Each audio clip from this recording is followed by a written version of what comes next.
right, wait a second. All right, wait. Okay, hang on. So,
all right, and we're ready to start. Good afternoon, everybody. This is Lou Sonora. Welcome to the Enhanced Sports Show. It's a dreary Saturday afternoon here in the New Jersey area, but we'll get through it, of course. We'll be here till just before 6 o'clock, before Rasal takes over with his fine show. And if you get a chance, listen in. The number to call is 512-543-4662. Once again, 512-543-4662. Okay, now I'll unmute everybody. Steve Davidson, are you there? Steve Kent. All right. Greg.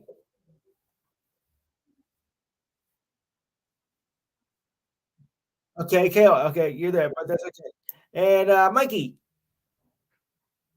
or Diane. Mike. Okay, yeah. Speak up. Okay, speak up when I turn you on. All right. Sorry, I had to mute you, but we had to do the introduction first, so I apologize for that. But I have to get that in clearly. All right. So where should we begin? Well, I'll tell you one thing. The playoffs are not going as what I thought they were going to go. As it's been a load of upsets in both the NBA and the NHL playoffs. Right now, in the Eastern Conference playoffs, in the NHL, the Florida Panthers took a 1-0 lead on Thursday in one of the most grueling dogfight finishes you'll ever see. I mean, look, I don't know about you, but I was tuning in the game about 11 o'clock to see where we were, and it looked like the Panthers scored the winning goal in 3 minutes into the first overtime. Little did we know, and little did I know, that the goal was called back after the old in the crease rule. That's right. It happened again, just like it did in that game against Dallas and Buffalo back in 1999. Okay, we know how that turned out. So it took, get this, guys, 4 overtimes to finish that game, and they were only 10 seconds away from going to a fifth overtime, which has only happened 5 times in playoff history. So this was the sixth longest game in NHL history. First of all, before I make any comments, but did anybody actually watch that game on Thursday night slash Friday morning. Oh boy. Did you watch Thursday's game? Yeah, how long did you stay up for?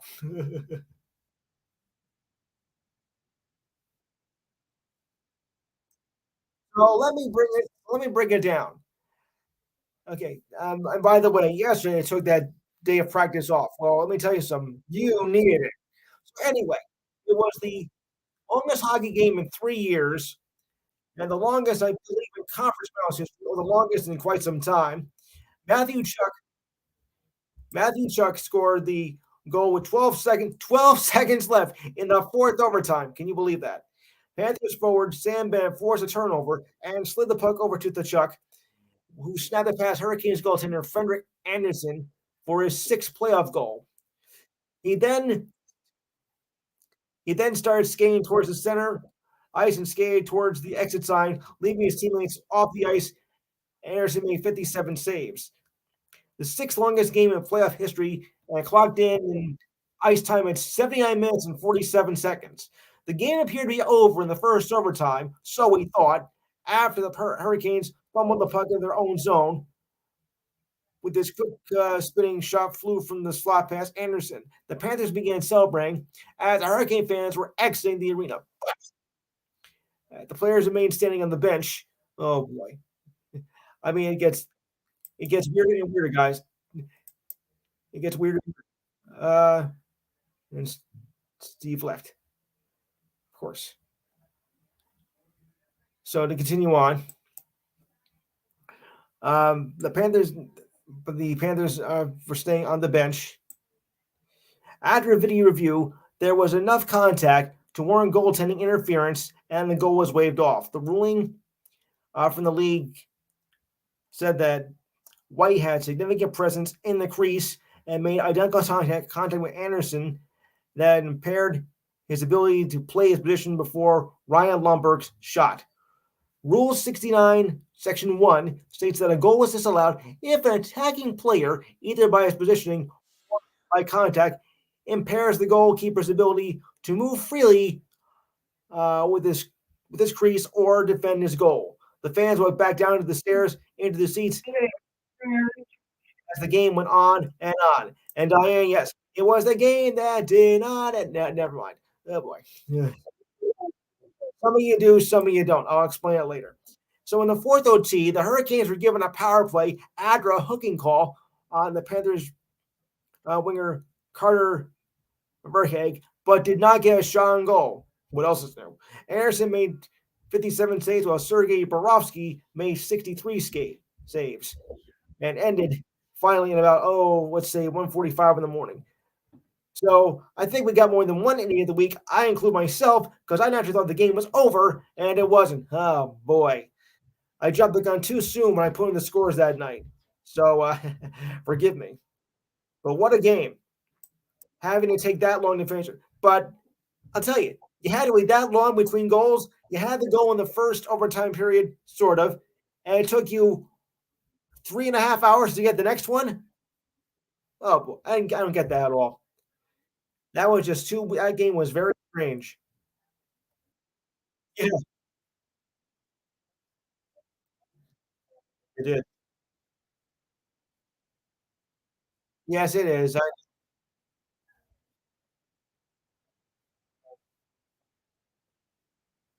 Right.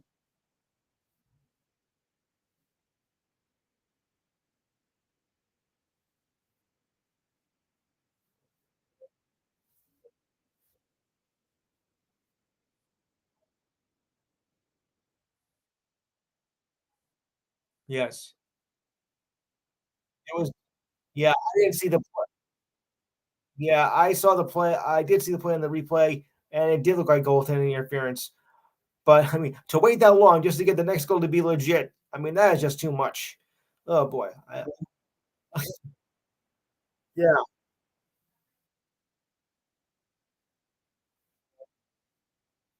Yes.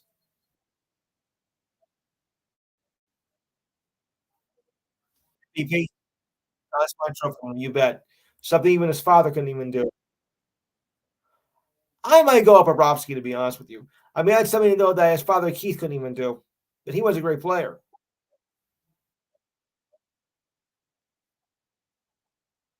Yeah.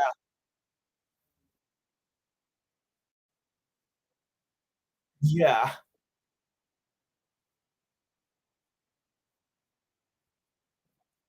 Yes. Right. Game two actually is tonight at about 8:30. Gee, I wonder how long that's gonna last. Well, we'll soon find out. Steve Davidson, your thoughts on the game? I'll bet.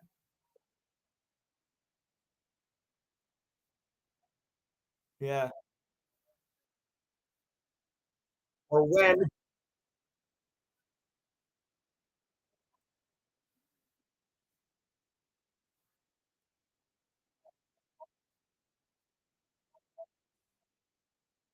Yes. Mike,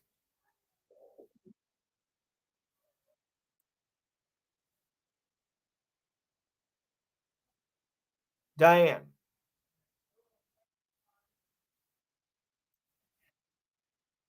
No, but what do you think of it so far? Greg, Kayla, rather. Kayla. We'll get to golf in a little while. Any thoughts, Kayla? Or Greg? Okay, Kayla. Any thoughts on the first game?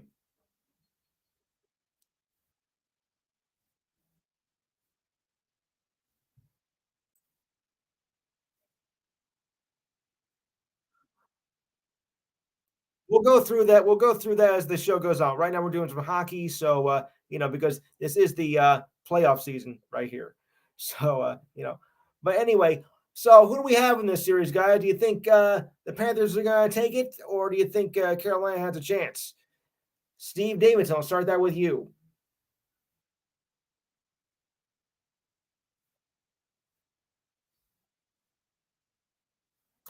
Steve Kent.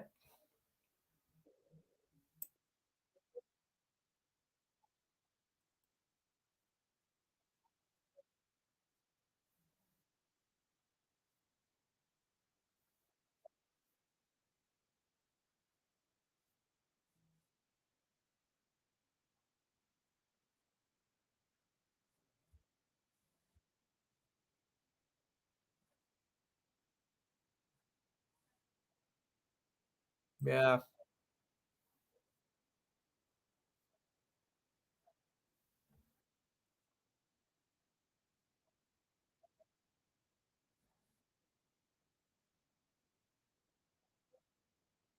you can say that again.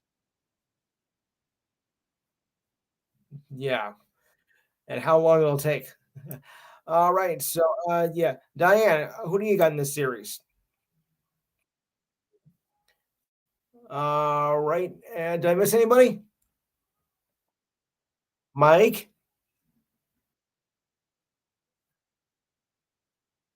You know what? I'm gonna take the Hurricanes here. I think there's just a bit of a, you know, lucky bounce that they got, and I'm still gonna say it's gonna be the Carolina Hurricanes.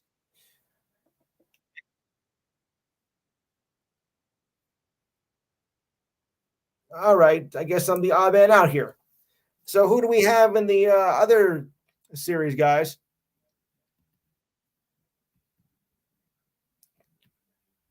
Who we have in a Golden?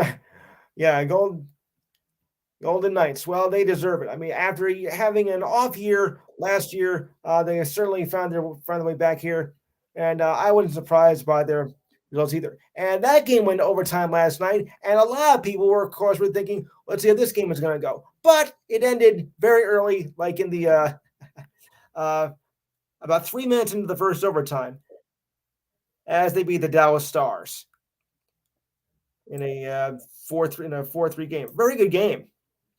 Chandler Stevenson carried possession into the star zone before playing a center pass to Mark Stone. Then he fed an instant backcast to Howden, who was left alone in the front net. Howden's shot went wide but recovered, rebound off the boards, and fired a shot beneath goal line, banked off Jake Oting. Howden's goal is the latest in an era that has defined the Knights in these playoffs, a team that has gotten goals from just about everyone in the lineup. The Knights had 14 different players score goals in these playoffs, tying the Panthers and Hurricanes, and only the Stars had more with 15. That says something. You're getting a lot of help here. Yeah. Jason Robertson, who did not score in the series against the Kraken, gave the Stars an opening lead from a deflected pass off Roope Hintz. That's his name. Back and forth it went into the first and second period. Hintz tied the game at 2 before Teddy Bulger gave the Knights the lead again going into the third. And it looked, with game one going 4 overtimes, during expectation that we could see a repeat performance, but that did not happen. Bobrovsky scored the tying goal with 2 minutes left to go in the third. Oh boy, which was a doozy. I saw that, but Howden scored about 3 minutes into the first overtime. That did not prolong the agony of last night's game. Thank goodness. All right, so Davidson, you said you had the Knights.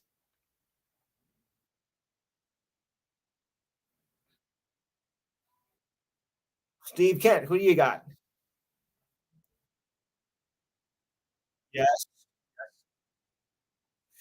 All right, Mike, do you have the Stars or do you have the Knights?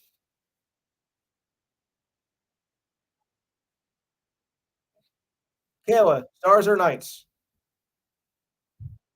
Knights. And Diane. Okay, well, if we put it in the song, we can do it. Starry, starry nights. No, never mind. Okay. Sorry. My apologies to Dominic Clay fans everywhere. Okay, Jimmy, who do you got in these series so far?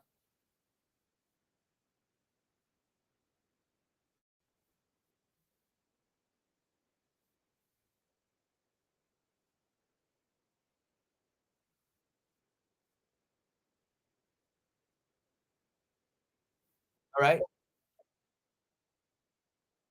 Now what about the Panthers Hurricane series?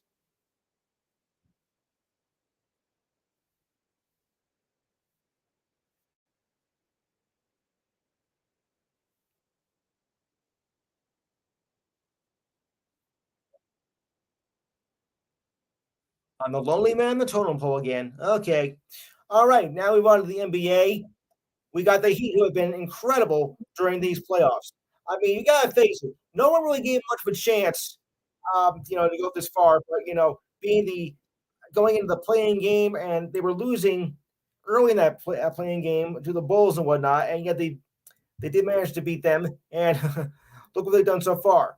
They beat the top seeded team, the Bucks, in 5 games, and then they went on to go beat my Knicks in 6 games, and now they took the first 2 games of this series. I mean, it's just been an unbelievable run for the Miami Heat so far. When you consider uh, the rough season they had, only going 41-41, Jimmy Butler has stepped up really in these games, in these playoff games. Personally, I didn't even think I even see this coming. And look at him now; he has done more for in this playoffs than anyone else in this series. And now they're just 2 games away from once again going into the NBA Finals. I can't believe I'm hearing that. Just unbelievable. And Game 3 is tomorrow. Now, not that I'm a Heat fan, of course. I mean, but I do got to give him credit for what they have done. I mean, let's see, Jimmy Butler. He scored 35 points, 7 rebounds, 7 assists, 6 steals, and 5 rebounds in the first game, and it was kind of on the repository 8 team, despite all the obstacles that have gone throughout the season. Our circle is small, but our circle is we have so much love for each other. We pump confidence into everyone. We go out there we hoop every play basketball the right way, knowing we have a chance. The Heat continue to play their best basketball in the midst of a dream run through the playoffs that I only believed that was possible just after getting past the Bulls in the playing game. The Heat have won the first game in all 3 series, thriving in an underdog role, feeling underscored by their torrid play over the past month after an up and down regular season. Nobody is willing to win more wins in the league right now than Butler after trailing by 9.5. But the Heat took charge in the third quarter and outscored the Celtics. And last night they got away with one again. I gotta tell you, I am shocked at this result of how the Heat have done this series. Steve Davidson, your thoughts on this miraculous run by the Miami Heat?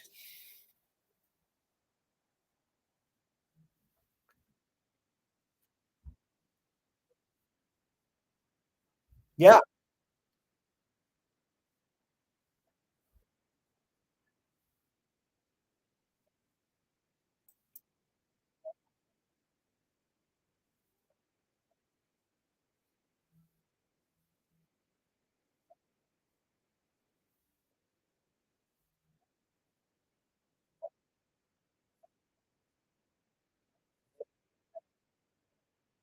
yes. All right, Steve Kent. Right,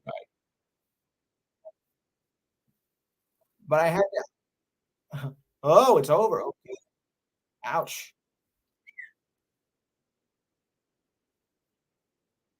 Ooh, right, right.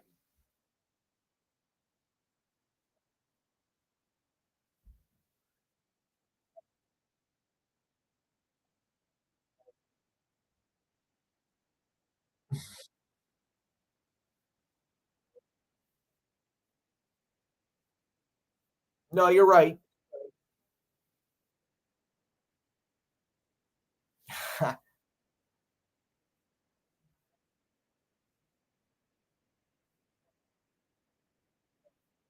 Yes, of course. Right. There for your.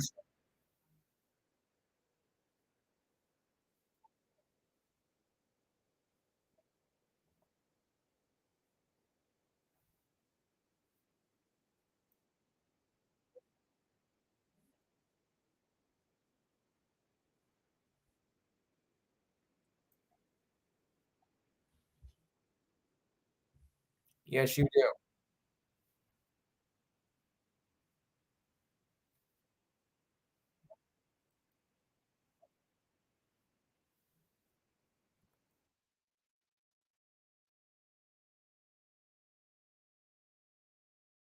Yeah.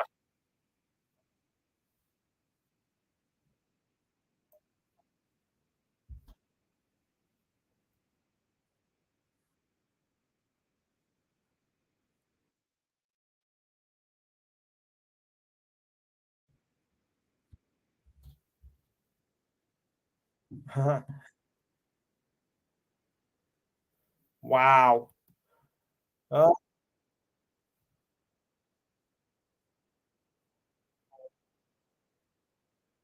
yeah, you're right. I think you're right.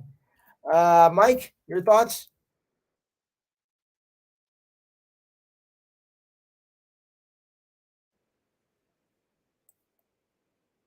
Yeah, they are.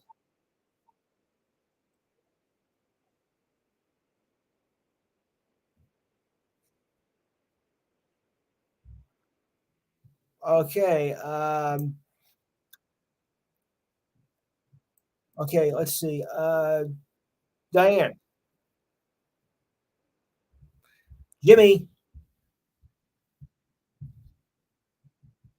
Jimmy.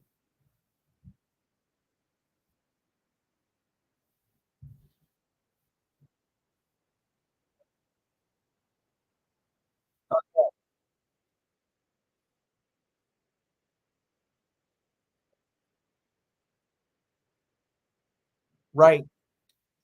And Kayla. Okay. So what have we got between the Lakers and the Nuggets? Well, look, I mean, the Lakers have made a great run. I mean, nobody expected them to get past, in the first round of the playoffs. I did, though. I had confidence in the Lakers. But now they're up against a tough mountain as they're playing the best team in the whole league this year, the Nuggets. This worries me.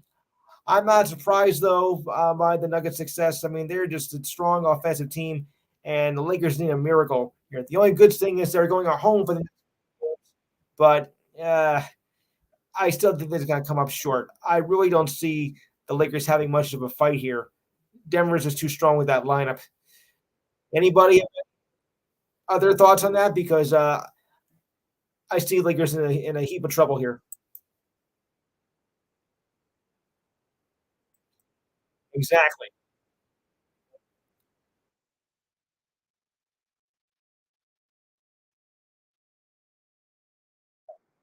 Well, don't forget the Warriors didn't play like a championship team this year much anyway, especially when you saw their road record. Yeah. So I wasn't too surprised by it. The Warriors are the same Warriors who won the championship last year. You have the fact of that.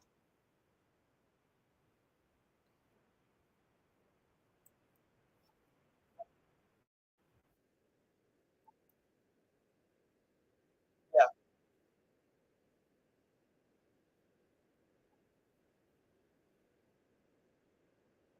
Yes.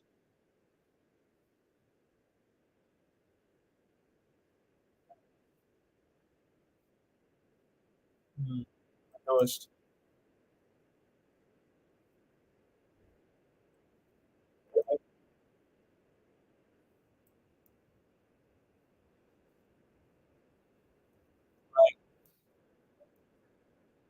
Yes. That you need. You're gonna have that.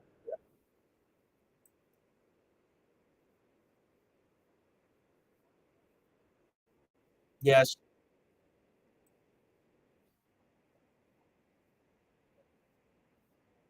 Right.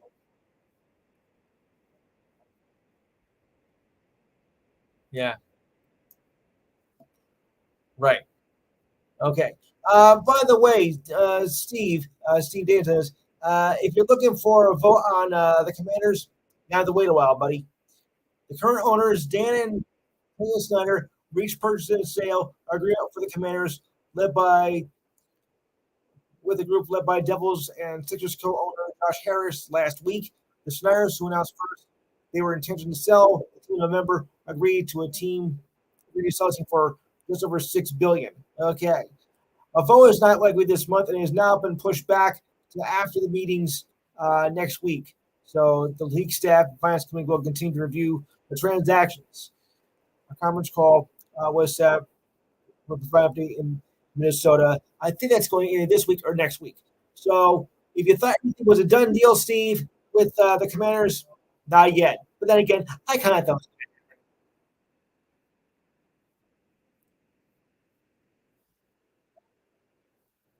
yep,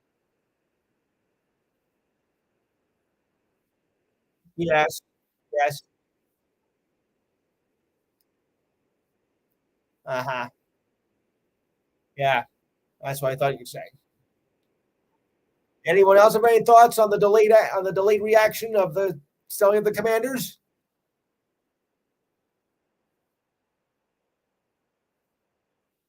Neither am I.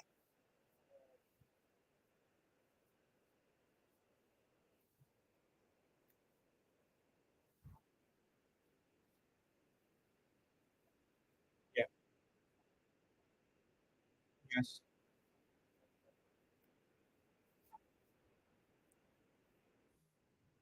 Mhm.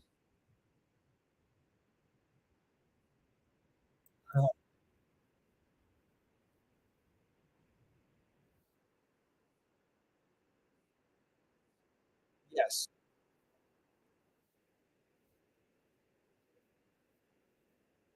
Jimmy?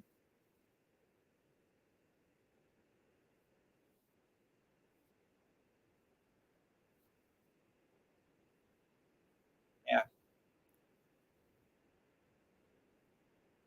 Okay. Anyone else have any thoughts? Okay. Okay.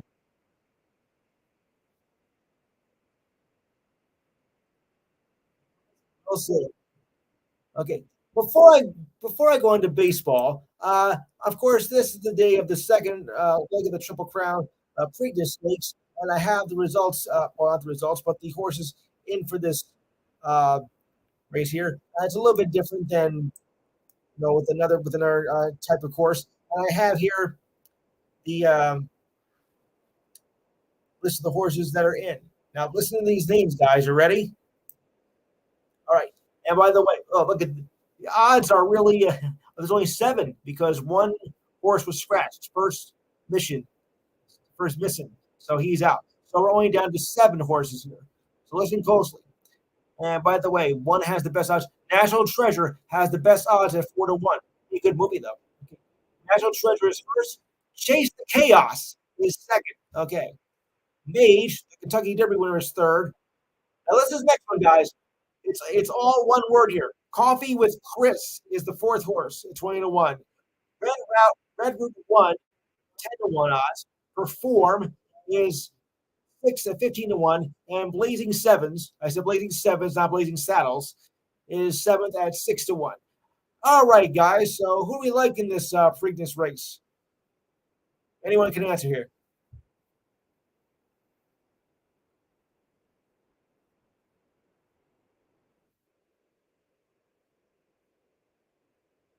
All right. Okay. Anyone else have any favorites here?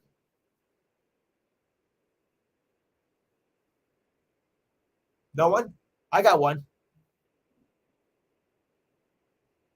I'm going to go with Chase the Chaos, even though the odds are very slim.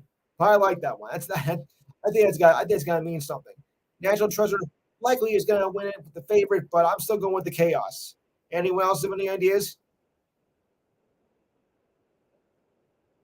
You're going to go with the Chaos. Anyone else have any Chaos they want to mention? No. Okay. Oh boy. Anyone else want any Chaos? No. Okay. Well, good luck. And the post time will be after the show. So next week we'll have the results. All right. Hey, Greg, the PGA or Kayla, the PGA Golf Championship is going right now, and we got some close race here. Yeah, we got Corey Connors up by 4 over Justin Rose. Brooks Koepka is in a logjam with Victor Howen, Bryson Shambo, and Justin Suth is not that far behind, and Scotty Scheffler. So we got a pretty good tight match here, Greg. Yeah, please do.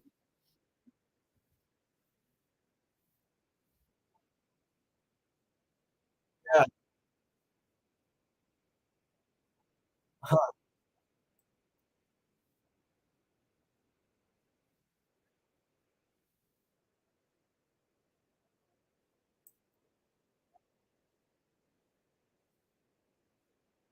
yeah,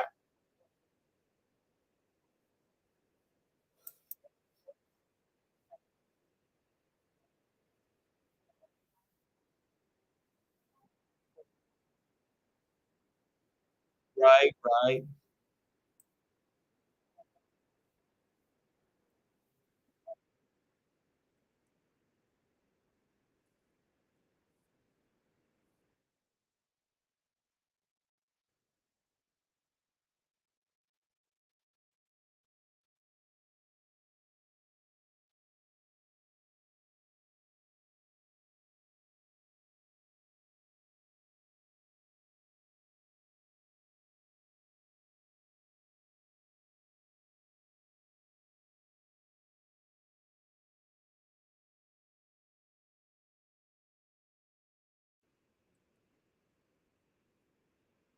Yeah,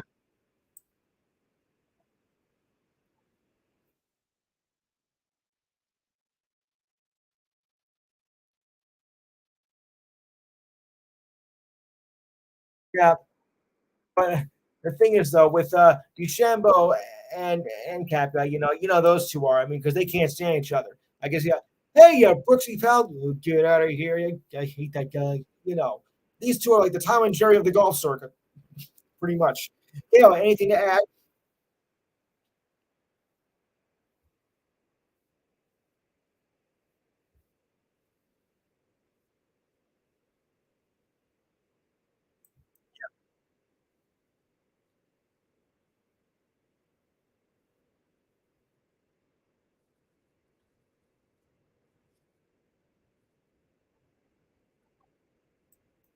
Yeah.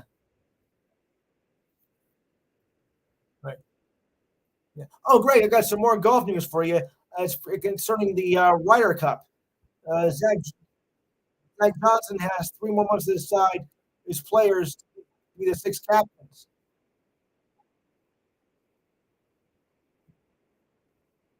Yeah. Well, what do you make of this for the Ryder Cup though? With that coming up, the top six players for the Ryder Cup standings of the BMW Championship in August will qualify for the U.S. squad. The team will be announced the week after the Tour Championship. The Americans are trying to end a 30-year drought on European soil. Oh wow!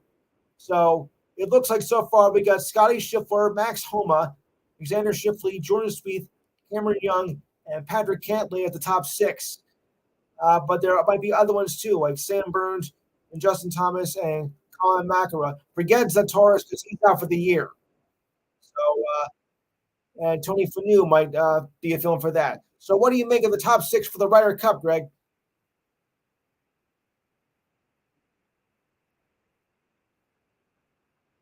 No, for the Ryder Cup. Yeah, yeah, because they got a decision's got to be made within 3 months. Yeah,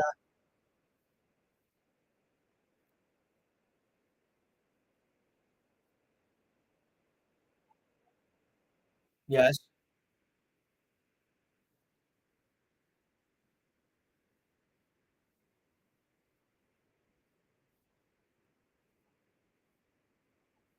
yes, yeah, right, right.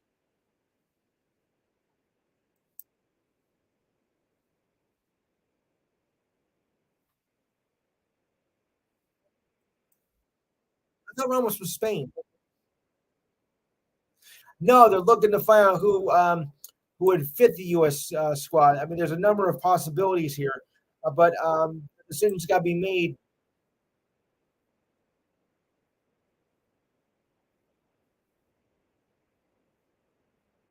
Right? Yeah.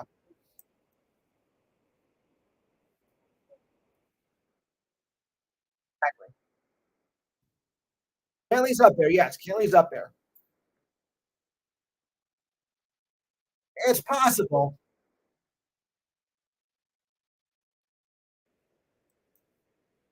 That's true. Yeah. I like Kentley though.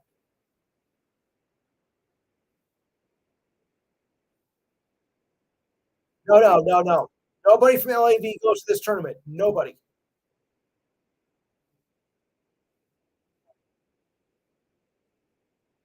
No, Ramos from Spain.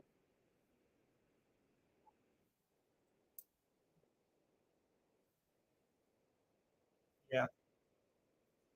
You need six captains. You need six captains.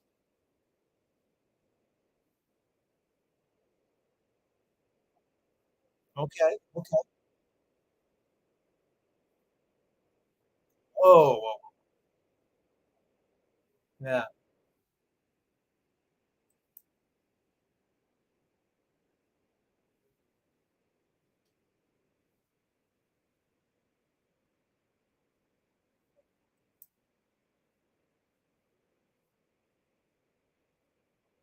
Yeah.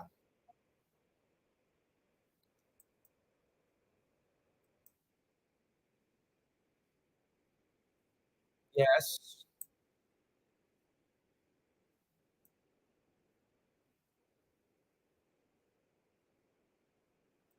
Right.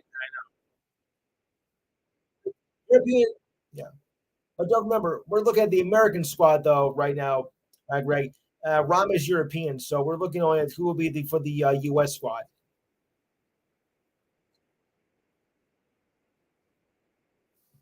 Okay. Yes.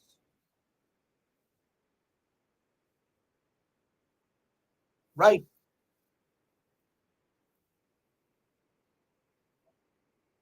Okay. Okay. Okay. Understandable. Okay, so I'll move on. All right. Well, it's official. Okay, Steelers fans, I got some news for you. If you are a Steelers fan, they have signed quarterback backup quarterback Mitch Trubisky to a 3-year deal. Ratzarek. Trubisky was selected second in the 2017 draft. Is now under contract through at least 2025. Should I live that long? His previous contract was to expire at the end of this season with a cap of $10.6 million. Trubisky will be a great dollar guarantee this season.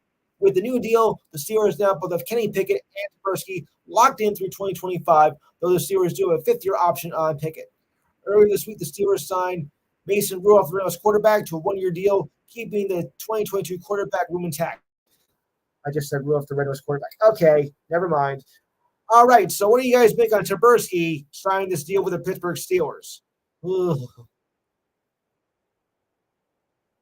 Any thoughts?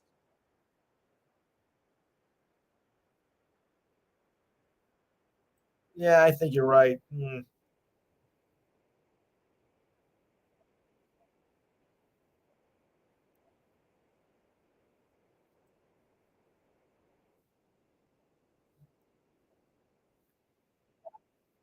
No, it's not.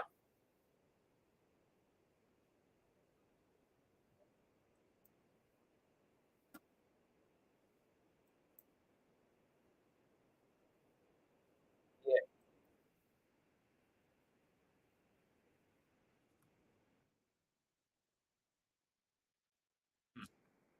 Anyone else have any thoughts? Yeah. Well, I don't have to go that far, Steve. But I get the idea. I mean, it's not my idea of a quarterback. You know, I actually find him kind of boring. But they got him, so let's just see what happens here. All right, Steve, you have any UFC or WWE information you want to pass along?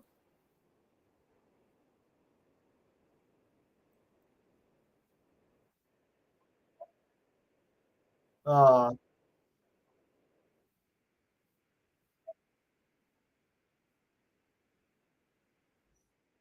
uh,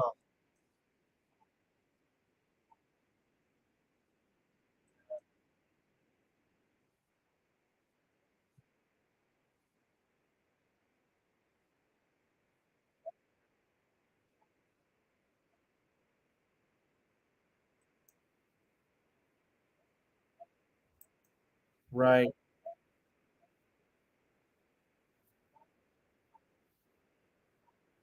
Yeah. Speaking of passing, speaking of passing, we have the passing of a great legend in not just NFL football, probably college football, all football period. Any of you guys familiar with the name Jim Brown? Yes. And the Cleveland Browns. Yeah, I heard about that too. Yes. He passed away on Thursday night from a long illness. He passed away in his home at 87. Yeah, Dirty Dozen. Dirty Dozen.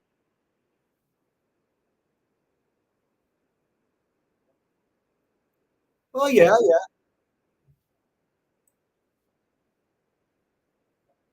Say that again.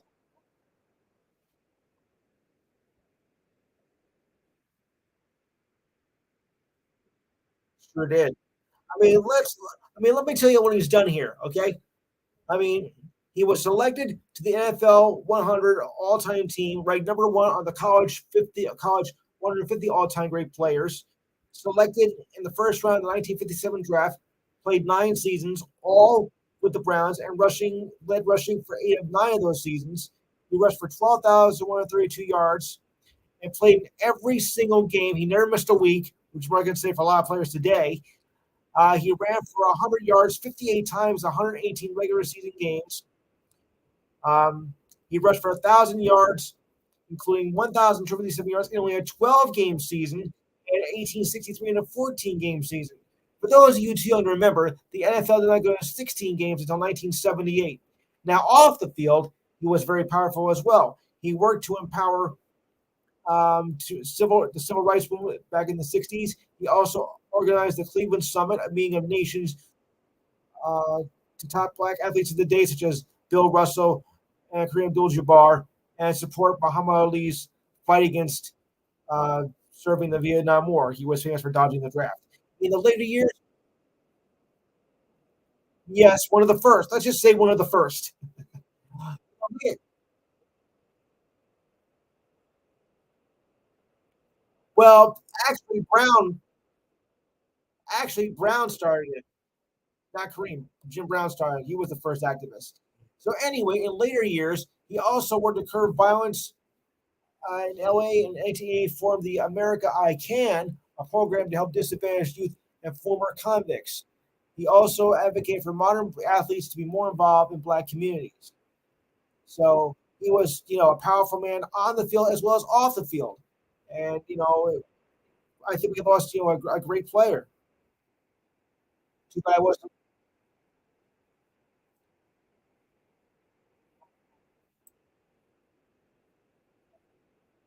Oh, absolutely. Yeah. I mean, mm,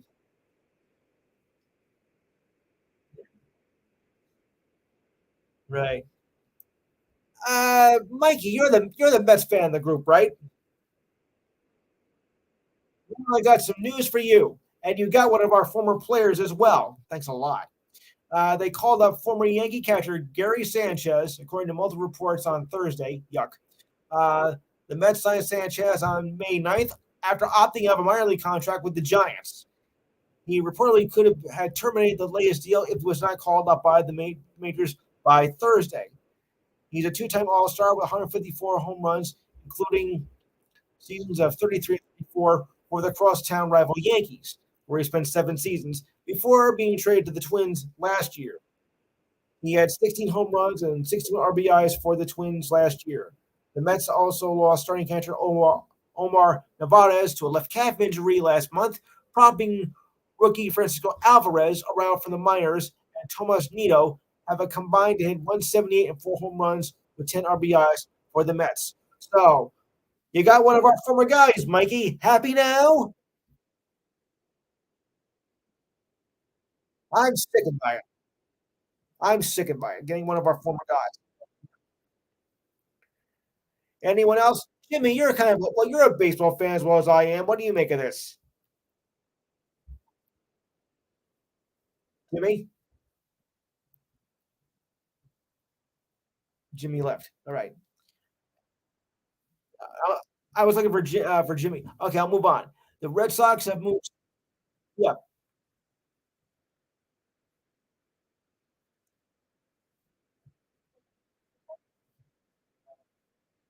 name it.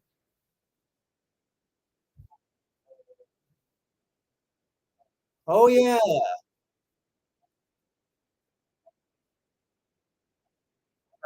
Yes.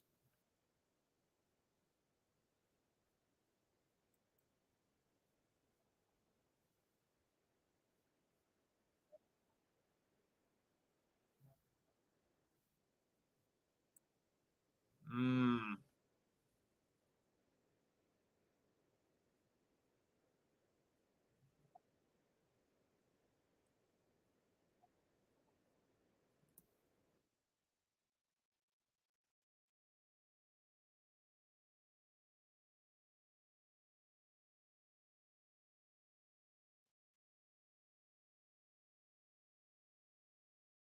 right.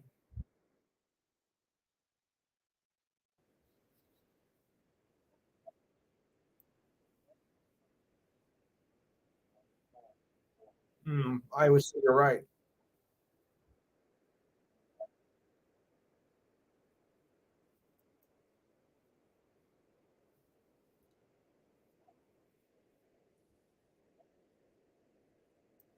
Yeah.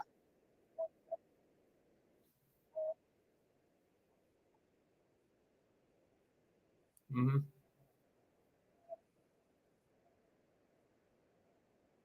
Yeah.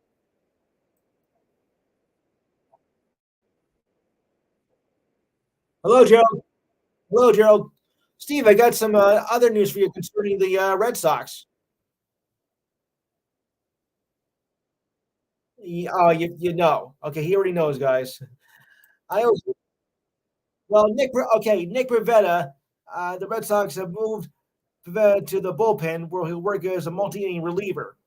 Manager Alex Cora made the decision after Thursday's win over the Mariners. The move was prompted by Red Sox recent influx of healthy starting pitchers. Is where we are, Coratel reporters. We are getting healthy and we have a lot of starters.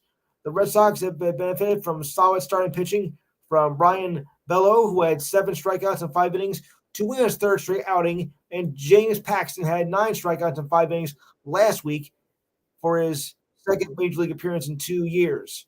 So, your thoughts on that, Steve?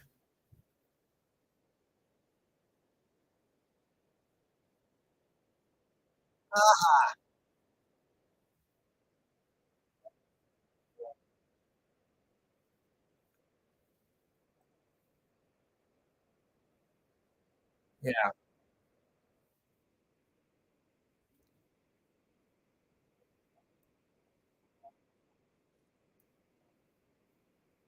yeah,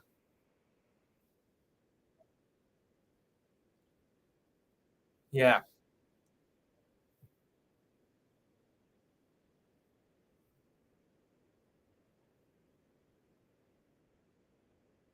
Yes.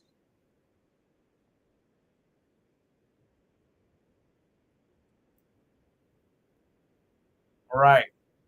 Okay, we got some other injury news to mention here on the injury list here as Padres slugger Manny Machado suffered a small fracture in his left hand, and the Padres can't say for sure if he'll need to go on the injured list. He was hit by a pitch in Monday night's win over the Royals. Bob Melvin, the manager said X-rays were taken and it was not a fracture. However, he went through an MRI and a CT scan and revealed a fractured metacarpal. Yuck. So, but wishing good luck on that.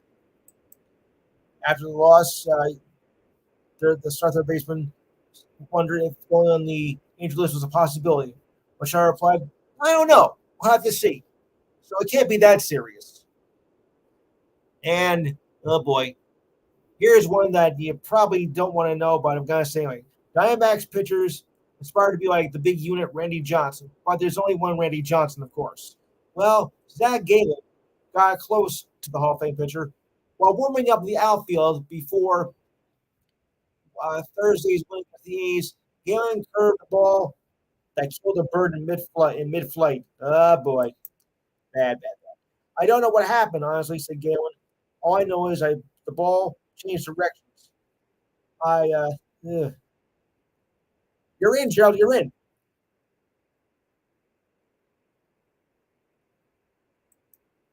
Did I mute him for some reason? Hang on. I don't think I did mute him, did I? Gerald, you there? Yeah, loud and clear. I thought maybe I muted you by accident. Sorry. Okay, to continue. I don't know how we do that though. Okay, so I don't know what happened. All I know is the ball changed directions.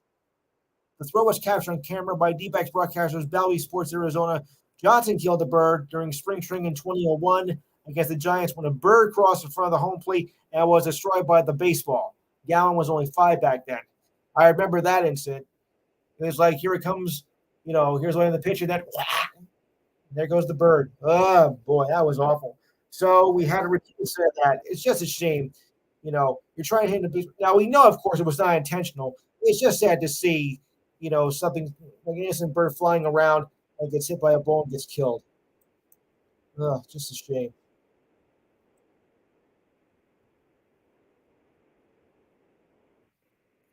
Yeah.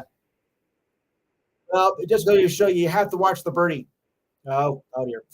Okay, moving on. I apologize for that joke. Wrong show. Okay. All right. So we got that, and of course the Yankees are having trouble with their injuries. As uh, Jose Trevino is on the 10-day injured list with a strained left hamstring. What else is new? Another Yankee on the injured list. Go figure. He was and recalled catcher Ben Rovelt from AAA Scranton, which is a mighty fine ball club, by the way. He's batting 219 with 3 home runs, 11 RBIs in 30 games with 28 starts, and as a 243 hitter before the injury. As expected, Luis Serviano will come off the injured list. He did come off the injured list and will play against the Reds tomorrow as they wrap up their 3-game series. He's only pitched 28 games in 4 seasons due to multiple injuries. Uh, just like some other Yankee players that we know. Okay, so I'm not going to mention. He has best season in 2018 with 19 in with 19-8 and spent 7 seasons with the Yankees with a 50-29 record. The Yankees also announced that right-hander Tommy Caneo will begin a rehab assignment with Single A Tampa after recovering from a bicep injury. So the injury still continues for the Yankees, even though they're hanging on in the standings in the AL East. And White Sox right-handed pitcher Liam Hendricks made his return to the stadium and could make his return from stage 4 Hodgkin's lymphoma as early as Monday. Now that is something very inspiring. He is scheduled to throw live batting practice, or actually he has already, and a decision will be made from that as to when he'll be able to pitch again. He was diagnosed on January 9th and completed the final round of his chemo on April 5th and will begin a rehab assignment on May 5th in AAA Charlotte. But in his appearances, he has a 10.80 ERA. Yeah, you think he's ready to come back to the majors after that ERA? Ugh, I don't think so. But nevertheless, very inspiring that he is coming back from Hodgkin's lymphoma, or as we used to say, Hodgkin's disease back in my day. Yeah. All right. Diane, you got some trivia? Go to it.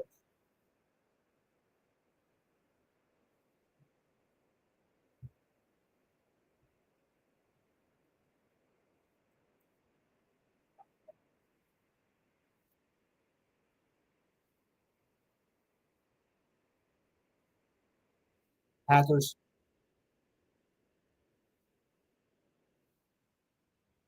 Cowboys?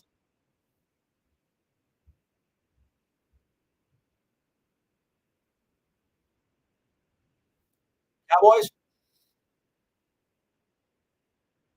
49ers. Okay. Hello, Roger. Remember, I look at all calls, people. I look at all calls. Okay.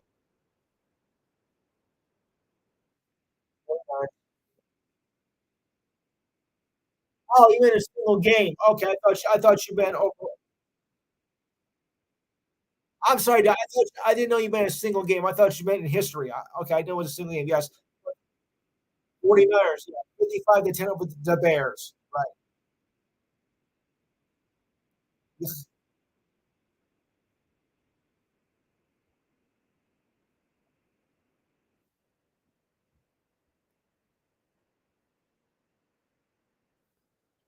Jaguars. Seahawks. Yes, Seahawks, because they were AFC first. I was surprised you mentioned the Colts.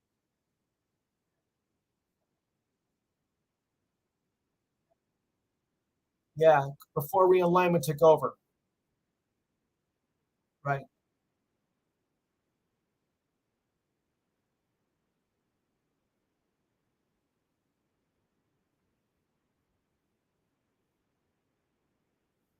I think there's more. Okay, you win.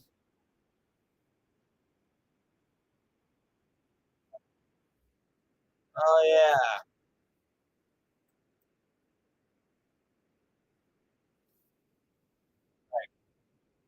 Okay. Anything else, Doug? Okay. So on to more.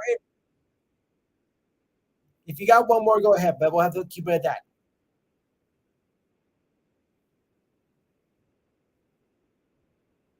Okay. On to more injury news here. I hate to be the very bad news, guys, but that's part of the job here. Astros second baseman Jose Altuve did make a return against the A's after being activated off the injured list. He had surgery on his thumb in March during the WBC in March. At the time of the surgery on March 22nd, it was expected that Altuve would miss up to 8 weeks the season. Now it is 8 weeks and a few days later, and he's back with the Astros, announcing his return yesterday on Twitter. Okay, so it's not all bad news. Let's just hope he doesn't get hurt again, because that would be bad. Yeah, yeah. Well, not for nothing, guys. But do you think maybe playing in the World Baseball Classic might have, caused more harm than good? Because adding extra injuries and then coming back to play for your team. So maybe this did set up more injuries this season. No comment. Okay,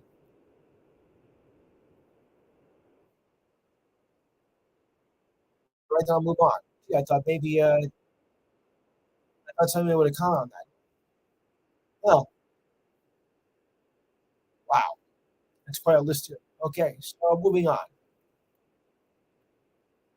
And the Mets may have found their spark that they've been missing, Mikey. After falling to 3 games below 500 on Tuesday, P. Alonso became a hero in Wednesday's game after they beat the Rays on a home run. It was his fourth home run this season and a 10-inning victory over the Rays in a game that kept going back and forth that saw the Mets bullpen allowing 6 runs in 4 innings. That's the bad news. Of course, the good news is that the Mets got their hitting going in the seventh inning when the new third baseman hit a home run off the Rays reliever, Ryan Thompson, that barely scooted off the center field wall and tied the game. Rays fired back with a 2-run shot with a Brandon Love home run.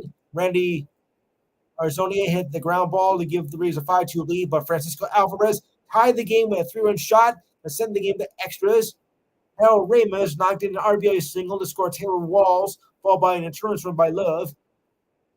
But Alonso hit the game winner in the 10th inning, the most dramatic win of the season so far. So your Mets are holding up now pretty good, Mike. After that losing streak, maybe they found their man.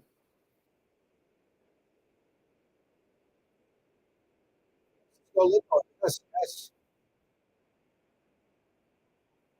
I'm sure. Well, you know what they say about Cleveland, right? And you know what they say about the Guardians, right? The Cleveland the mistake on the lake. Sorry to you Guardians fans out there. Yankee pitcher Domingo Gurman has been given a 10-game suspension for what else? Violating rules regarding a foreign substance. Oh, what else is new? That's going to be the big story of the year. Gurman will not appeal the suspension, and it'll be start against the Blue Jays on Tuesday night. Gurman cannot be replaced, so the Yankees will be a man short for a while. Have 25 instead of 26 players. Boy, the umpires are really cracking down on this substance that they've been using to get better grip of the ball. But you know what? I think it's about time they did because I don't think they should be using that stuff anyway. First was pine tar back in the 80s, and now it's this. So it's kind of like a repeat of what we saw 40 years ago. you know, they want. I mean, yeah, they were going to think, oh, they're cheating, and I don't want to get into an argument about that. So hopefully they are cracking down, and I think it's beginning to work. If you get caught with it, though, you deserve the suspension. I'm sorry, but y'all get a hold of it, and it's something you shouldn't do. Yeah, that's not fair. That's not fair to use those kind of substances, and not for them, which should be banned.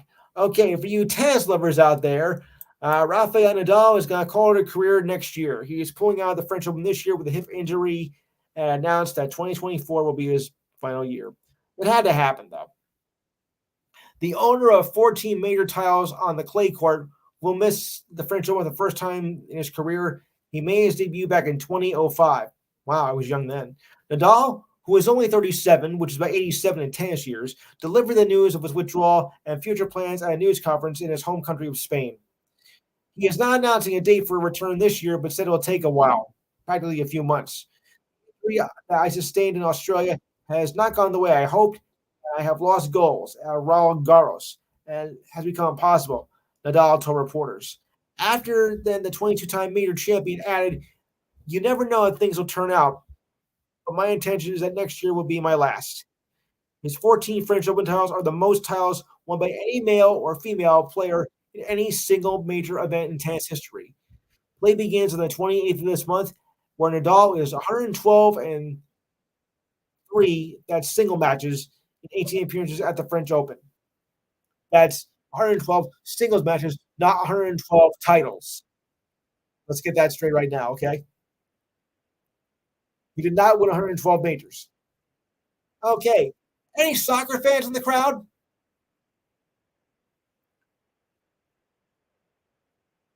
Oh, good. Okay, because I got some for you.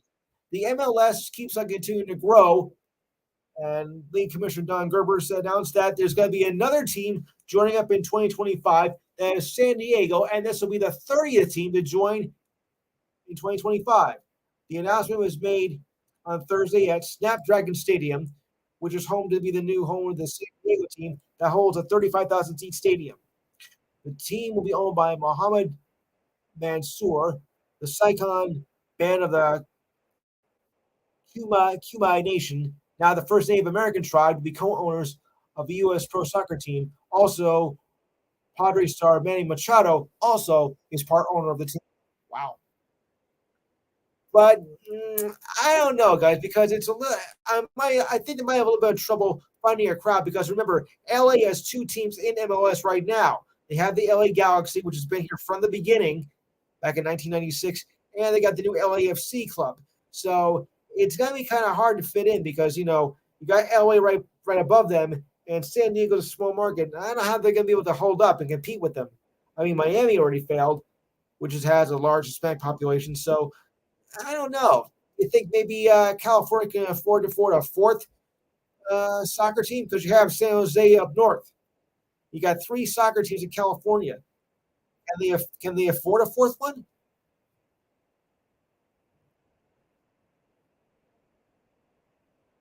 Yeah, but can they draw a crowd? That's the thing I mentioned, Diane.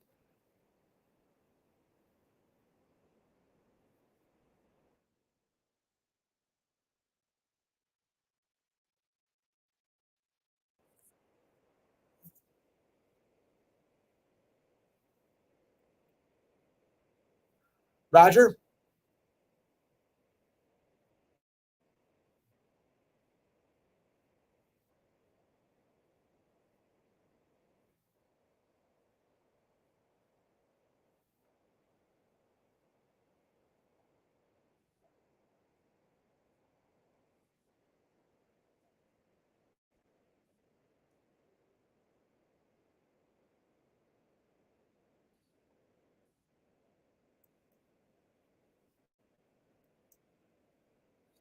Yeah, I'm just wondering how they're going to hold up.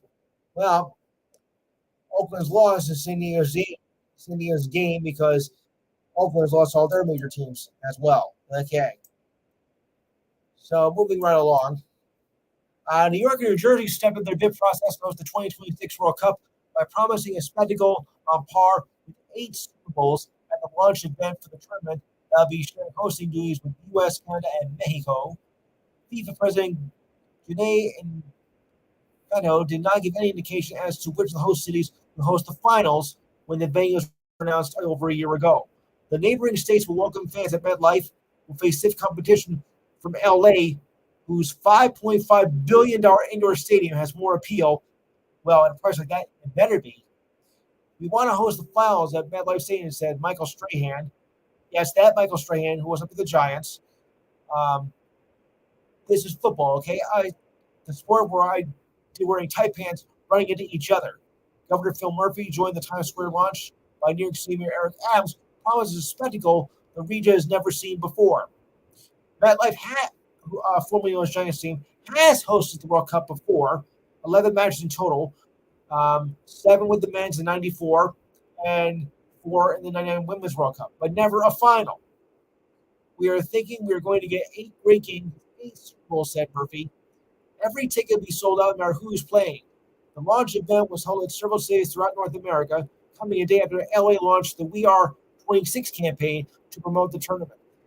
Eight Super Bowls in this, yeah, but remember, I think that goes against league rules because you had to have play in like where temperatures above 60 degrees, and in mid-February here, that's impossible for this area. So I don't even know if they're going to even have eight Super Bowls played at MetLife Stadium.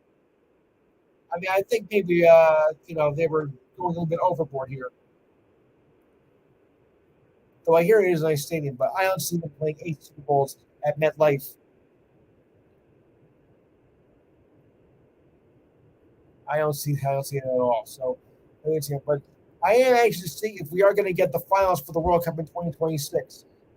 It looks like pretty good odds here, don't you think? Or is LA? Or I think maybe LA might get because they have a spectacular looking stadium, 5.5 billion. Wow, you better have something with that. Any thoughts on who might get the World Cup final in 26? Anybody?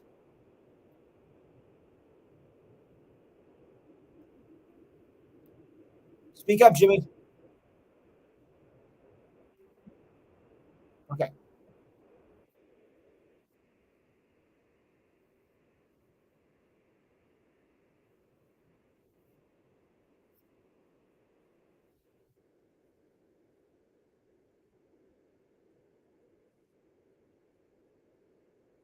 Gerald. Yeah. Uh, Roger.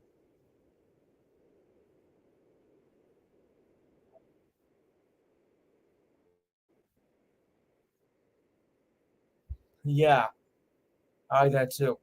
I'm hoping we get it. It'd be nice to see, and if it does, I definitely want to go to that. Believe me.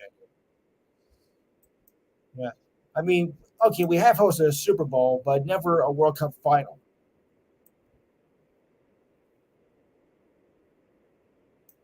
We hosted the Super Bowl the first year it opened up, the stadium. Yeah. All right, guys. Well, get this. You guys remember the Hartford Whalers, right? Some of you- Well, okay, here we go. Carolina Hurricanes. Okay, so I'll read along. Could Hartford be making a return to the NHL? Maybe, but it's a long shot. Governor Ned Lamont said that he met with Commissioner Gary Bettman, who I can't stand, on the Coyotes coming to Hartford, or as I call it, Whalers Reborn. Lamont told reporters they reached out to reporters in hopes that a meeting will take place next week. Talk of relocation for the Coyotes, or the Coyotes as you call it, had picked up steam since voters in Tempe, Arizona, rejected a referendum for a $2.3 billion entertainment district that will allow the franchise to build a new arena. And they said simply, not gonna happen. Connecticut has not had an NHL team since the Whalers left for North Carolina in 1997, and you now call them Hurricanes.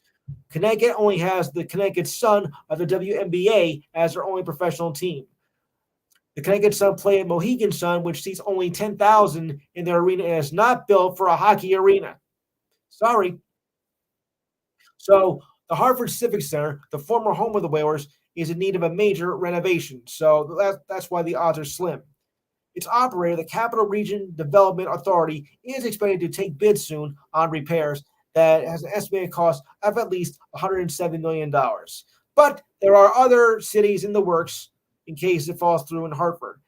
And all of them have NHL experience or AHL experience at one time. They are Atlanta, which used to be the home of, of the Flames, Houston, which used to play in the AHL, Portland, Portland, Oregon, which also was in the AHL. Kansas City, the original home of the Devils. Milwaukee and Salt Lake, which I think were also AHL teams at one time. And Quebec, which is now the Colorado Avalanche. And Hamilton, Ontario, which is the OHL. So all these locations have hockey experiences. So, not for nothing, but let's face it, nobody even goes to those games in the desert, Phoenix.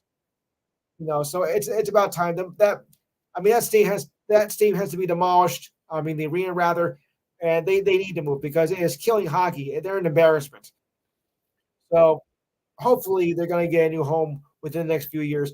I'd like to see him back in Connecticut, but remember they had a tough time drawing fans because on one side you have the Devils, the Rangers, and the Islanders in this area, and you have Boston, you know, down the other direction. So it was very hard for Connecticut to find a fan base again. So I don't know if they want to go through that again. So I'm looking maybe I don't know, Di. I mean Hartford, was only a minor decent franchise. They never really did much in the AHL. I mean the NHL after coming over from the WHA. So I think they're just gonna find themselves lost in that area. I think they need to go outside this area. I think maybe they should go north, maybe Kansas City, or maybe Houston. I don't see them going to Atlanta because they already failed twice with two franchises. You lost them to Calgary, and you lost the other one too. So I would say, why would you try to fail a third time? If anything, I think maybe Portland might do well. Also compete with the Trailblazers and whatnot. So I think that might be a good sign for them too, and Milwaukee too, because they don't have Ontario as a possibility. And I think it might do better because the Senators are horrible, and the Leafs, no, the Leafs are the Leafs. So nothing has been determined yet, but time will tell. Yeah, and of course, like I said, Butler is killing the NBA, and Miami Heat is just unstoppable. Which reminds me, we have the NHL and NBA postseason awards, so I'm going to go to that right now. Yeah, I forgot. By the way, next week there will be a show. I know it's the start of Memorial Day weekend, but I figured, hey, what's the best way to start the summer season off with a bang than doing the show, right? Right. So there will be a show next week, same time, same station, regardless of where I'll be.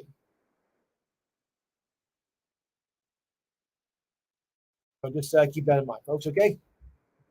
By the way, after the show, check us out on YouTube.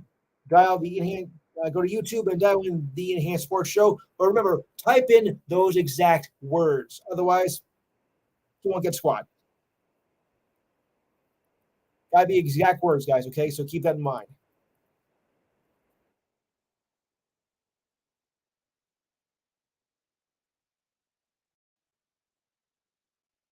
Okay, 2023. It's a shame they don't have that listed up right away. Okay, 2023 nominations list. Ready, guys? Good. Listen, I'm glad you're all enthusiastic. All right. Lists for the finalists of the awards. Okay. Do this. We got to do this quickly though, because we only got about just about 40 minutes left in the show. Actually, about 37 minutes and 30 seconds. Okay. Hey, anytime again before the show is over, it's fine with me. Okay. For the Hart Trophy, we have Connor McDavid of the Oilers, David Pastrnak of the Bruins, and Matthew Tkachuk forward for the Panthers. All right. So who do we have for the Hart Trophy Award? Steve?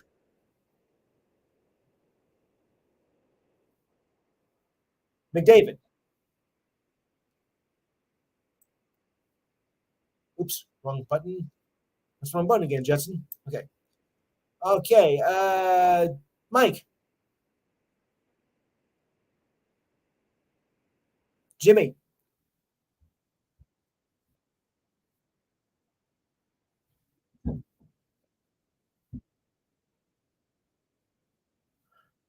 Gerald.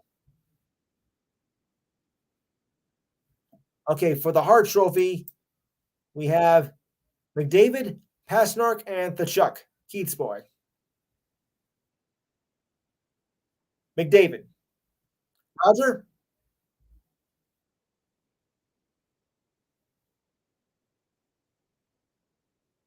I'm familiar with all three of them, actually. And Diane. Yeah, I'm gonna go McDavid. Pasternak might be a close second, but after that upset in the first round, I don't know. Okay, for the Venta Trophy, that's goaltenders.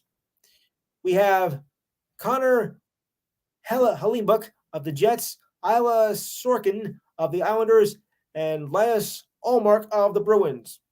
Steve? Okay. I apologize for messing up these names. All right. Mike?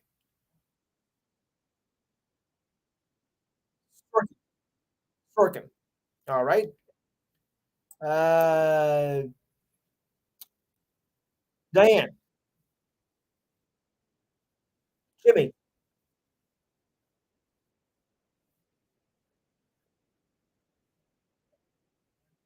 Gerald, Gerald, Roger.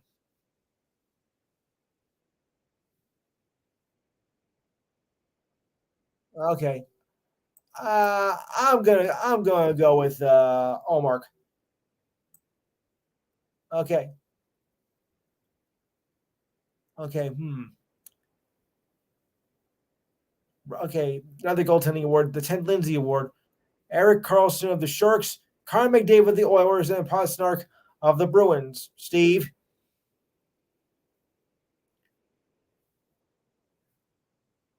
Pasternak, Jimmy.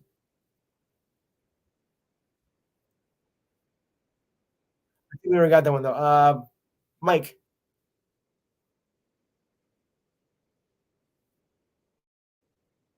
Okay.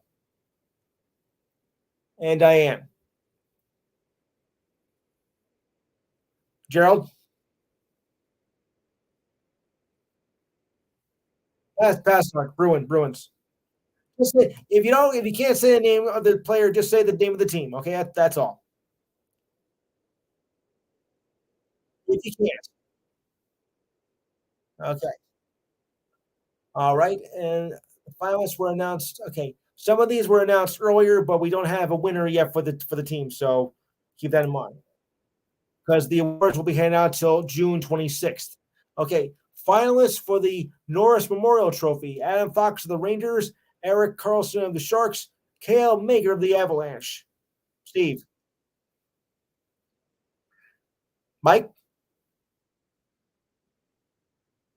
Fox, Fox, Diane, Gerald.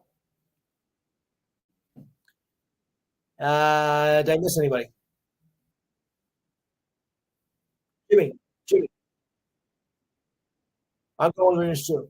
Oh, Diane, what did the Fox say? Uh, never mind. Never mind. I hate that song, to be honest with you. Okay. All right. So the Memorial Trophy, the Calder Memorial Trophy, um, that's the Rookie of the Year. Let's keep. Let's put in that right now. That's the Rookie of the Year. So we have Matty Beaners of the Kraken, Owen Power of the Sabres. He's a defenseman, and Stuart Skinner, uh, guard for the Oilers. Skinner. Oh no. Okay. All right. So for the finalists for the Memorial Trophy, what do you have? Mike?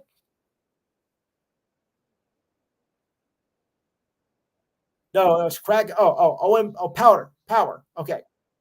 Power. Okay. Jimmy? Gerald? Diane? Steve? Yeah, yeah. Sorry, we don't have willpower for you auto racing fans. Oh no. Okay, never mind.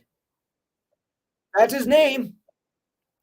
Okay, and Alex. Okay, okay. The Sealy Trophy is given to the most defensive skill in the game. Oh, we got some good ones here for the Sealy Trophy. All right, we got Patrice Bergeron of the Bruins, Tom Bergeron of Hollywood Squares. No, no, no. I'm kidding. I'm kidding. I like that. Yeah, agree, disagree, folks. Yeah, no. Nico Heischer of the Devils forward, and Mitch Miner of the Leafs. I know what Diane's thinking. You fool. Okay. Anywho, all right. So we got Bergeron, Heischer, and Maynard. Oh, Diane, who do you have on this list? That's why I came to you first, because I think I knew what the answer was. Mike,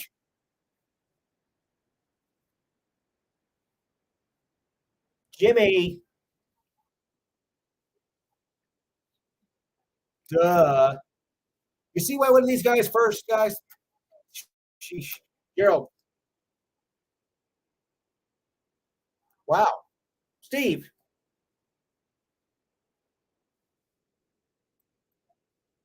Alex, I knew someone was going to go. Oh, of course, go with the home crowd. Yeah, yeah, yeah. You know what? I hate to go against the crowd, my home crowd, but I have to go with Bergeron. I'm sorry, Bergeron was just too good this year, even though that the team choked in the playoffs. All right. Well, I got 10 people again this week. Nice. Thank you. Okay. So moving on. By the way, Alex, we're doing postseason award nominations. That's why I'm asking these questions. Now, remember, like I just said, that they will not be announced until June 26th. The announcements were made. Okay. Lady Bing. That's a sportsmanship award. The Lady Bing Trophy. Oh, you're gonna like this, guys. Okay. We got Jack Hughes of the Devils, the forward, Copier co-pioneer of the Kings, and Braden Lapointe of the Lightning. Mike, yeah, yeah, yeah. Diane, yes, I do. Jimmy,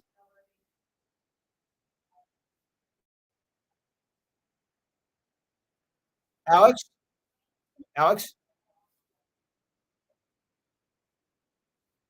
Lapointe. Okay, Gerald. All right. Uh, Steve. I'm gonna go with Jack. So I'll put it that way. All right. So now I think that concludes the NHL awards, or do I have one more? Uh, yes, yes. Jack Adams Award.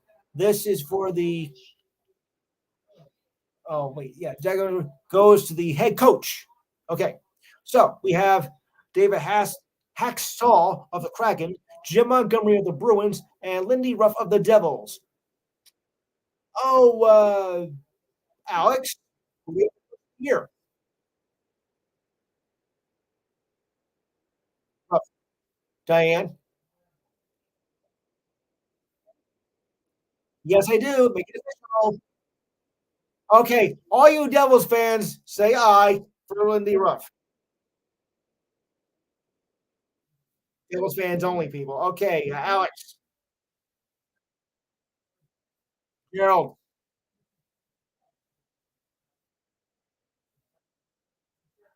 Hackstall, Montgomery, or Ruff. Okay. I'm gonna go Montgomery. So let's just say it might be a little bit rough for the Devils. Okay. Oh yeah, yeah, yeah. Okay. Steve.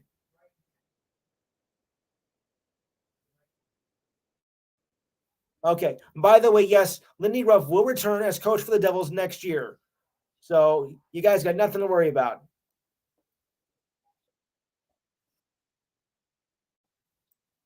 Say it again, Die. No, but there was talk of him not returning after losing the second round. But nevertheless, he will be back. But for the Kraken, Ron Francis and general manager and coach David Husko said they were not entirely happy with the result of the end of it. I thought they had a great season. I mean, look, they made the postseason only their second year of existence, and yet they said they were not too happy about how it went down. I mean, come on, what do you expect? It was their second year of playoffs. They did remarkably well for a team that didn't do so great their first season. I think they got plenty of things to be happy about, to be honest with you. So to say that, oh, our season was a disappointment and we didn't get to the conference plus, look, nobody expects that from you in just your second year of existence, people. So come on, I think the coach is being a little bit too hard on his players for not making it all the way to the finals. Okay, so the Golden Knights in their first year, but remember they had experienced players. Kraken players are still pretty new, so I wouldn't be so hard on them.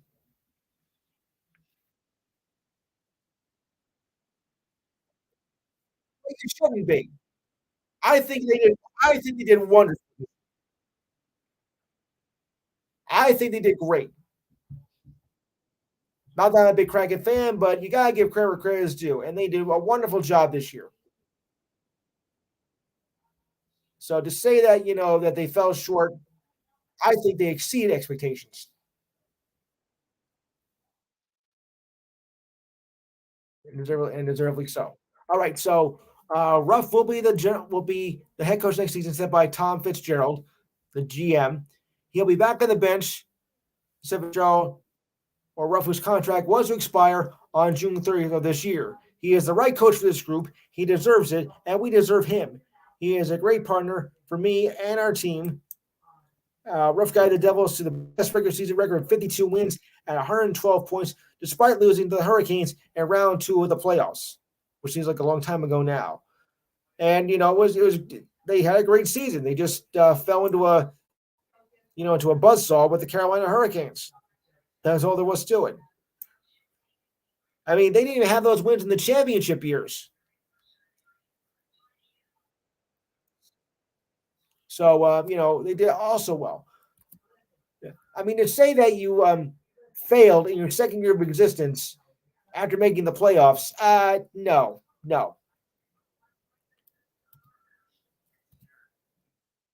I don't buy that. Sorry.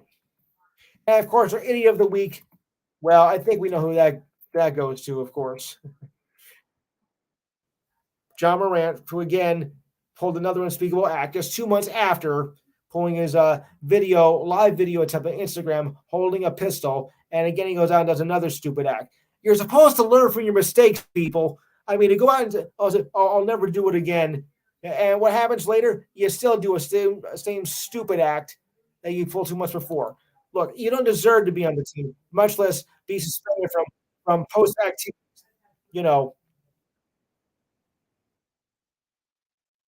he is pathetic. No. So he's been suspended from all team activities, and deservedly so.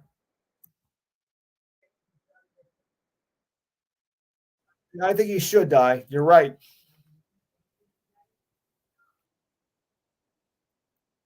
What a dope. So by therefore, you are the idiot of the week, Ja Morant. Will you ever learn your lesson? Probably not.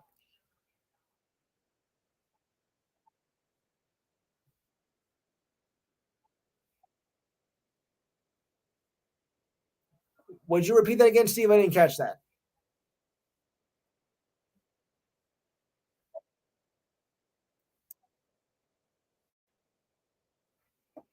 Okay. I'll buy that. Yeah, right. I get it. Right. Oh, and you guys think I'm brutal? Yeah, but you're right. I mean, you pulling the gun at a live activity was bad enough 2 months ago, and then you pull a similar act, you know, just last week. And David Stern was not the commissioner Adam Silver was not pleased with it, and of course not. Wow, that's not weird at all. It's not weird at all, man. Yeah. All right. So NBA awards. Let's go. All right. Finalists for most valuable player. Now these are postseason awards. Okay, and it was taken before the play-in tournament. So we have the Greek Freak of the Yucks. Oh wait, or was these already done? Let me see here. Am I doing this right?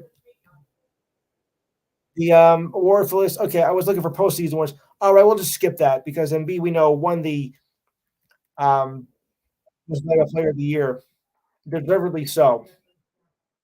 Banchero, Pablo Banchero won for rookie of the year over Kessler of the Jazz and Jay Williams of the Thunder. Oh boy.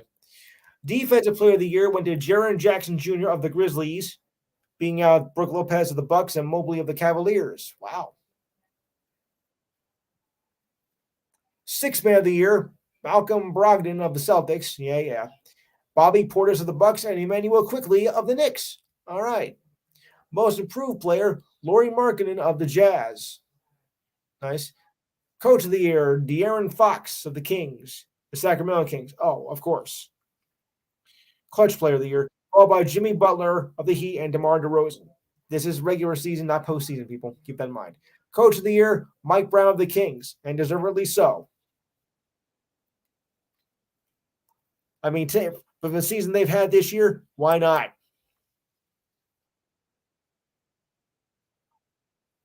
I mean, because not for nothing, guys, but I've always thought as the Kings as perennial cellar dwellers all over the years, and they have really snapped up. So, congratulations on the Sacramento Kings. Even though you lost in the, well, yeah, I didn't even expect them to go far, to be honest with you, but they have really stepped up. Yeah, exactly. So, all right, just let me look at some other articles here. By the way, Alex, you happen to catch that four overtime game on Thursday night?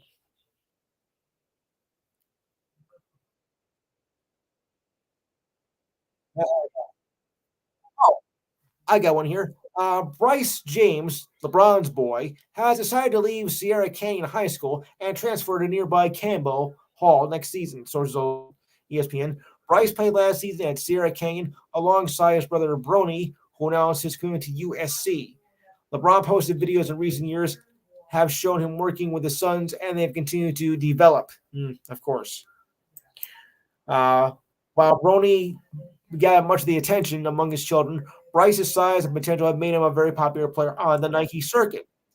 Campbell Hall is less than 20 miles from Sierra Canyon, 19 miles to be exact, and costs $50K per year when they can afford it.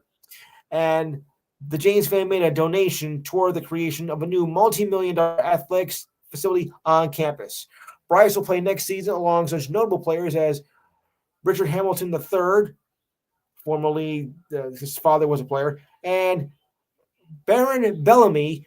Now, if you're fans of the stand-up comic circuit, you might be familiar with that name because his father is Bill Bellamy, a legendary stand-up. Yep. Yes, I'm familiar with that name. Like Bellamy. Bellamy. That name sounds very familiar. Now I know why.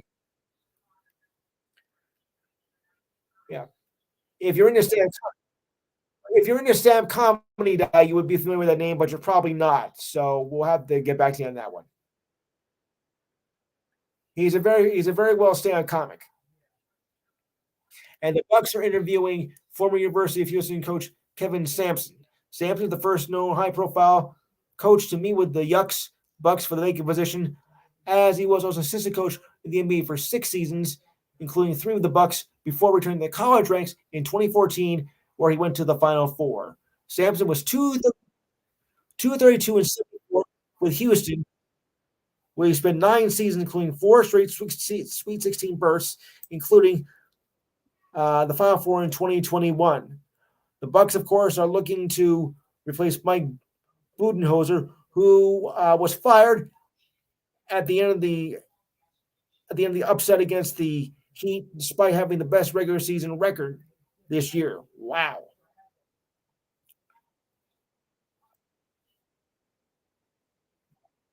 No, well,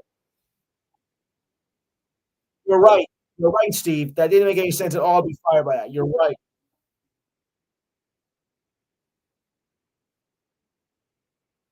No, you're right. You're absolutely right. Okay, so to go on with the ridiculous side of the week, Moran was holding a firearm. The Grizzlies started releasing statement on Wednesday, acknowledging the disappointment that he has caused for all who supported him. Well, shame on you. Um, Morant offer was suspended from all season activities by the league's office review of the video surfaced on social media over last weekend, 2 months after his first incident. You big dope. The video is a bit grainy, and after that, I was assuming the worst. In the wake of Silver's interview, ESPN Morant released a statement through his reps with his first public comments since the video was released. He said, I know I've disappointed a lot of people who have supported me. This is my journey, and I recognize there is more work to do. My words don't mean much right now, and I'm taking full account for my stupidity. Well, it is stupidity, that's for sure. He entered a Florida counseling facility to learn how to manage stress. He later said before traveling to New York City to meet with Commissioner Silver at the commissioner's office 11 days after the incident. Silver was then elected to suspend Morin for 8 games without pay due to his conduct issues, a punishment that includes 6 games he already missed, and issued a stern statement calling Morin's actions reckless and not to mention just plain out dangerous. Did he? But do you think he learned? Nah. Okay, the Spurs won the NBA draft lottery, and the Raptors select Victor Wembanyama at the top overall draft pick. The Hornets, Blazers, and Pistons around the top five, and I think he's gonna be good. He is being already hyped up as the next once in a generation talent. But it comes from friends. I don't know. I mean, it's tough to say that. I mean, I don't know if we're going to see another Tony Parker coming out of this, who also came from France. But from what we're hearing right now, this guy looks to be pretty good. So we'll have to wait and see. The draft is next month. Austin Matthews. Yeah.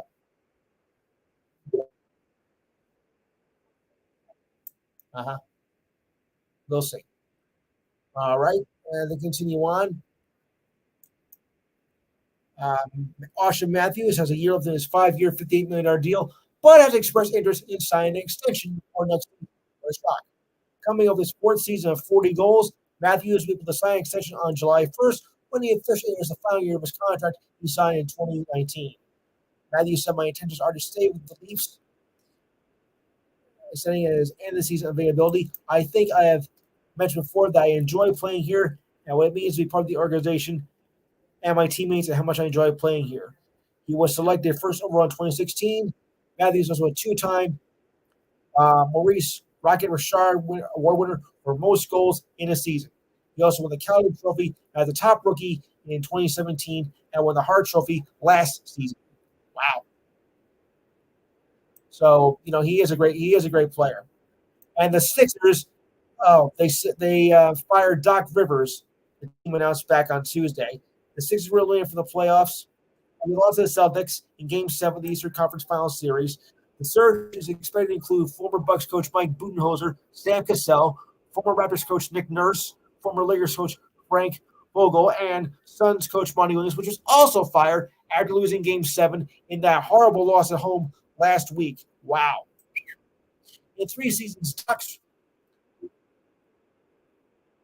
Now, that was just my shock of embarrassment. Doc, whose real first name is Glenn, by the way, took the Sixers to a 154 and 82 record and 54 wins this season, the most in 22 years. Yet they fired him anyway, which is ridiculous. It is. The Sixers were one of 3 teams that were the top in offense and defense efficiency.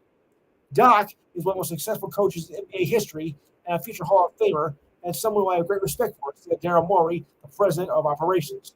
He thanked him for his 3 seasons for hard work and made an impact with the franchise.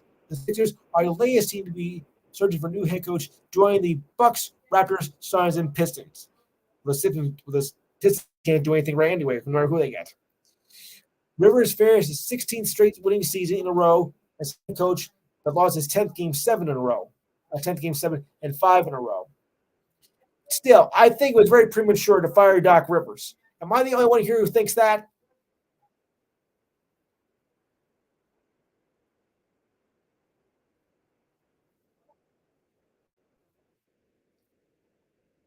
Yeah. Well,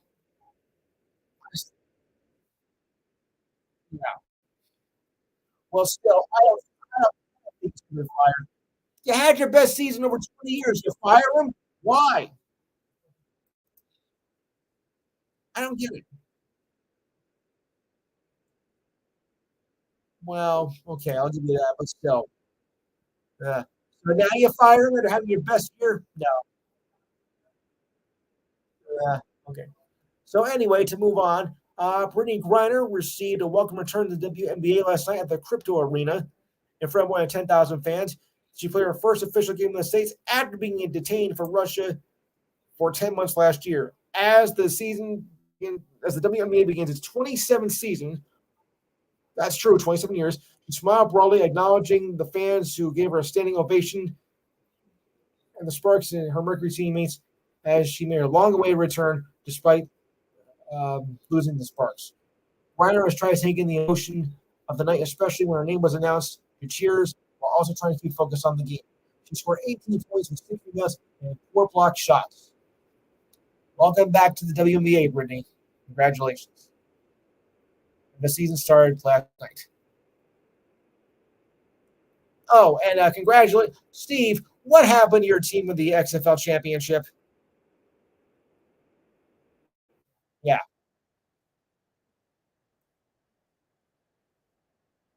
Yeah, yeah.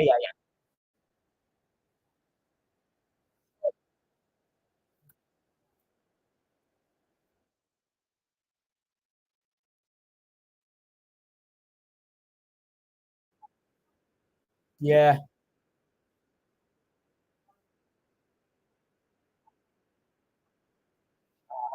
Uh, yeah. What was that? Steve, what was that final score again? In case I forgot.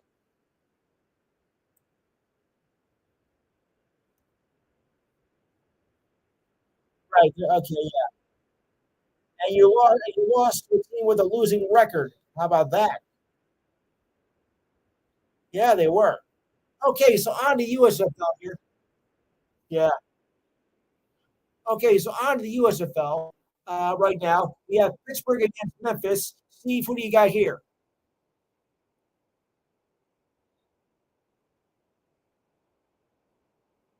And Pittsburgh. All right. Alex? Oh, boy. Diane. Jimmy? Mike? Gerald? I had Pittsburgh. Birmingham, Michigan. Steve?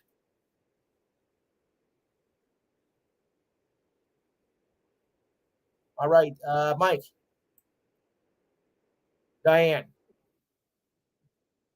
Gerald? Jimmy is still there? He left. All right. Alex?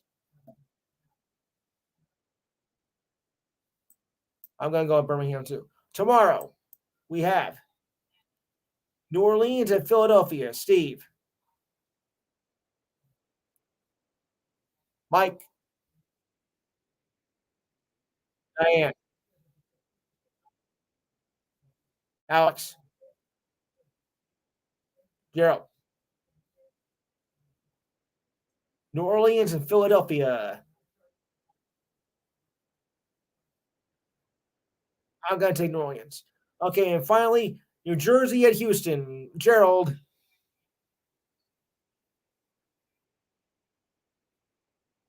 Of course. Oh, I'm sorry. Diane? Mike? Alex? And Steve? I'm going with Jersey. Okay.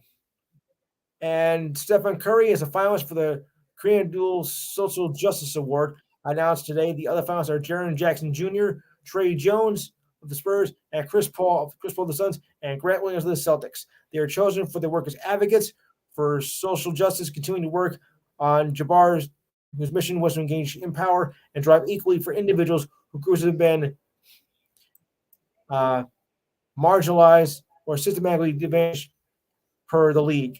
A panel of social justice leaders and NBA reps select the finalists. And the winner will receive a $100,000 donation from the NBA to commit a social organization of choice. But the four other finalists won't go away empty handed as they'll get a donation of 25,000. Not bad, huh? No. Okay. So we'll just do a few quick ones of this week in history if I get time. And remember to check us out on YouTube after the show, guys. So keep that in mind. Yeah. Made up another good crowd this week, guys. So, I thank you as usual. Like I said, we will have a show next week. to kick off the Memorial Day season. All right. Uh, hmm.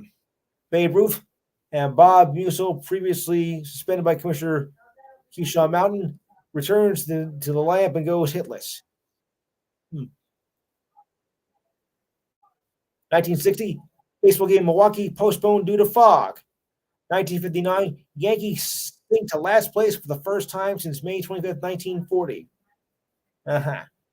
Bill Shoemaker wins the 1967 Preakness Awards with 1 minute 55 seconds.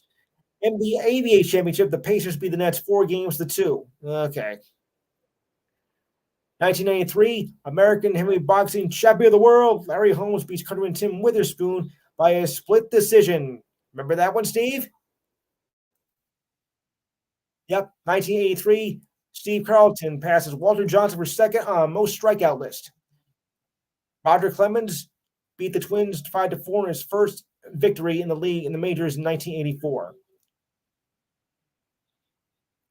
Larry Holmes beats Carl Williams 15 rounds of heavyweight boxing championship in 1985. And 1988, Mike Jack Schmidt hits his 535 home run, moving him to 8th place. 1981, Bulls Michael Jordan named MVP. And Pat Day won the 1985 120 Preakness Stakes. All right, guys. So we're just ready to wrap it up. I want to thank everybody for coming in. Been a great show. Been a very entertaining show at that. I'd like to thank you for coming in. Even you late arrivals. Remember, guys, even if you come in, late, like about a half an hour. Okay, fine. Hey, as long as you make before the show is over, that's fine. So just to keep up on that. So I'll wrap it up. I'll make way for Rasal coming up. And I hate when this happens because it circles the page, and now I don't know if I can get back in here. So yes, we will. So we can do the closing here. On that note, I wish you a pleasant week. And don't forget, we'll be back here next week, same time, same station. But wait till I get off before you sign off. Okay, before you sign off, okay? Because I need to have that in place. So on that note, I wish you all good night and have a good week. Okay.